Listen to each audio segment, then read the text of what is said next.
All right. Questions for Coach Miller? Coach, if you were to ask yourself one question today, what would it be? How do you spend finals week?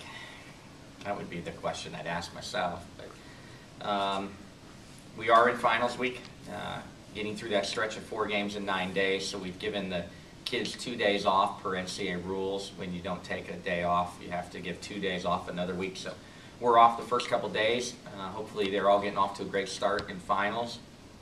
And then we come back and prepare for one of our toughest road games of the year in Creighton, coming out of finals. Very, very talented team out of the Missouri Valley, who we were fortunate to get by last year here in a very good game. They graduated some players, but are young and very talented and have played a great schedule, so they will not be intimidated by anyone coming into their own place. And so a really, really tough game for us that we're going to get ready for later this week. Talked about Dan, let's talk a little bit about studies. If I remember correctly, their kids had to be in the first 2 rows of class and all that kind of stuff. Did you have to address that with these kids you have, or did they just do that? You know, we've been very fortunate through the years that my assistants do a great job in recruiting, and it's just not about basketball talent, it's about the full package. Recruiting kids to take the classroom serious, know that their first priority here is to get a degree, and they really compete in the classroom, and then the character representing us 24/7 is very important. So first line is my assistants have done a great job recruiting tremendous student athletes. We've had a ton of success in the classroom. Our one main rule, when you recruit great kids and great character kids, you don't have to have a lot of team rules. They're driven, self-motivated people, but our one constant rule in our program is you got to go to class. There's never an excuse to miss class. And so where we don't have any policies in that classroom on where they have to sit, how they have to dress, they have to be in class. And that's the first thing that we look for when we get updates academically from professors and from our academic coordinators, is making sure that they're holding themselves accountable and that they have 100% attendance. This isn't a halfway point, but if you had, you're nine games in, if you had 1 or 2 things you would change from the first 9 games, what would those be? 1. 1. Narrow it down to 1. Or 3. You can give us your top 10 if you want. You can do a letterman. Well, certainly we're playing without a dominant low post presence, and so we have to continue to really gang rebound and team rebound. And so rebounding remains a constant point of contention within our program. We don't have the monster low post player, and as good as Alexis Rogers is, Daniel Havel is we've got to get rebounding from our guards and from everybody out there. So I still think a weakness in our program is rebounding. We've got to continue to focus on that. And then with a young team, all comes back to execution, which brings into my terminology is we've got to keep our turnovers low.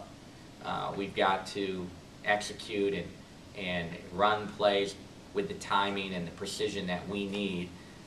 We're not a program that's blessed to have player after player that can go manufacture their own play, can go make their own play late in the shot clock. We have to have great execution to be successful offensively. So keeping our turnovers low and trying to be disciplined and execute is something that we can continue to get better at. How about 1 or 2 things that you're pleased with? Well, I'm pleased that this team has found ways to compete and win games against mid-majors. After a heartbreaking 1-point loss against Purdue, where our team really, really played their guts out, they've turned around and won 7 straight against like competition, against teams that are similar to them, against teams that are going to be like some of the teams in the MAC. And so proud of the fact that within the schedule that was given to them, that they found a way to go on an extended win streak. I'm pleased at this point in the year, not satisfied that we can't get better, but I'm pleased with a specific portion of our game is our defense. I believe we're getting deflections and creating turnovers. Our steal numbers are high, even though I'm not a big fan of that statistic. We're doing a good job of getting in the passing lane. So I think our defense is ahead of our offense, but certainly it can be better. Curt, is there anything right now that would be a surprise, something that has kind of exceeded your expectations from the early part of the season, or before the season? Well, I really like our freshman class. We have not put a freshman in the starting lineup, but we're asking them to be main contributors off the bench, and I'm pleased 9 games into the year that our freshmen are helping and contributing off the bench. Certainly, it's not easy for freshmen early on, and I'm pleased at their progress and their progression. And they're a work in progress, certainly, but I'm pleased as the freshmen continue to get better and better. I do believe this team is showing signs that it has some depth, especially with our young backcourt. With having 6 of your first 9 games at home, was that by design to play at home a lot early with this team? By design in twofold. One, for a young team to be able to play in your own building and gain some confidence, but also two, the directive of we're opening a new arena and you get one opportunity to do that.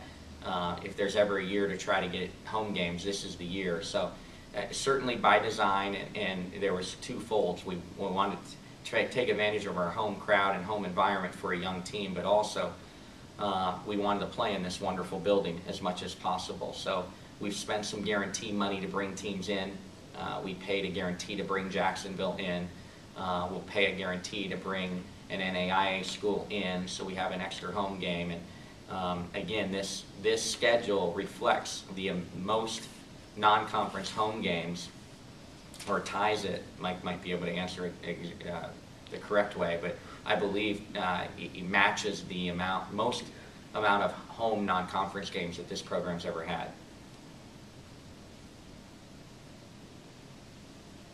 Having said that, then outside of Madonna, you're going to be on the road here for a while. Will you talk a little bit about concerns, challenges about being on the road? Well, when we scheduled this trip, when we scheduled this back end of our non-conference schedule, we looked at it coming into the year that it was brutal. I mean, Creighton is as good and as talented as a mid-major program as there is. They really do a great job on their home floor. We know what we're walking into there, that they're really, really talented. We'll be definitely underdogs in that game.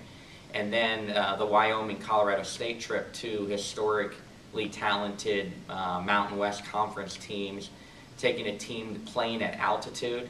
I know that they're going to look over at me about 4 minutes into the game, and I coached out there. I know what that looks like from opposing teams, that you just can't breathe. And every sign in the locker room as you leave reminds you that the air is rare, and make sure you take a deep breath, and all the psychological advantages that the Mountain West teams have because of the altitude will be really challenged. Two traditionally talented teams that have great home crowds, and add in the altitude factor. 3 of our next 4 games are on the road, and those 3 games I believe are designed to help us in conference play. They're going to be very, very similar to the upper echelon of the MAC, and it will tell us a lot about ourselves as we get ready for MAC play behind those 3 road games. In what ways will they help you, Curt? Because I think they're very, very, all 3 of those teams are very similar to MAC teams. And they get great home crowds, they protect their home court, they compete, they know how to win, and Wyoming's been a constant team in the WNIT. Colorado State has great tradition, Creighton has great tradition, and is usually a postseason WNIT team. So they're going to, competition-wise, it's just what the doctor ordered. It's not teams that you can't compete with, but it's teams that are going to be very, very similar to the MAC. Could you be a bit more specific about Creighton, what they do well? Motion, a team that's very disciplined and fundamental offensively, great movement without the ball. They got good versatility. They have a lot of guards that can make threes if you make mistakes and don't get through screens and you get lost in all their cutting. At the same time, they have post players that are active and can post up, and they do such a good job of reading each other. One of the better mid-major motion teams in the country. Defensively, very scout heavy, will understand exactly what you're trying to accomplish, don't beat themselves, they make you make plays. So a lot of respect for the coaching staff, a lot of respect for their program.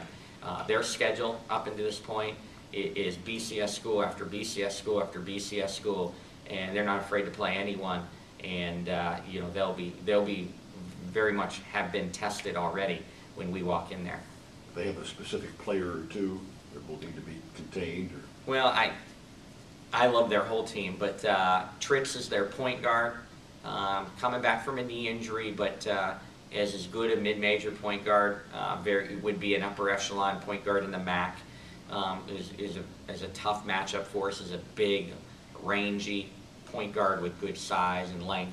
And then Sarah Nelson is a very active post player that can score their back to the basket, but can step out and make threes. So you got that post kid that, you know, will really stretch you from the arc, but can post you up. So her versatility, you got to guard her a lot of places on the floor in their motion. Any other questions for Coach? All right. Thank you, sir. Thank you.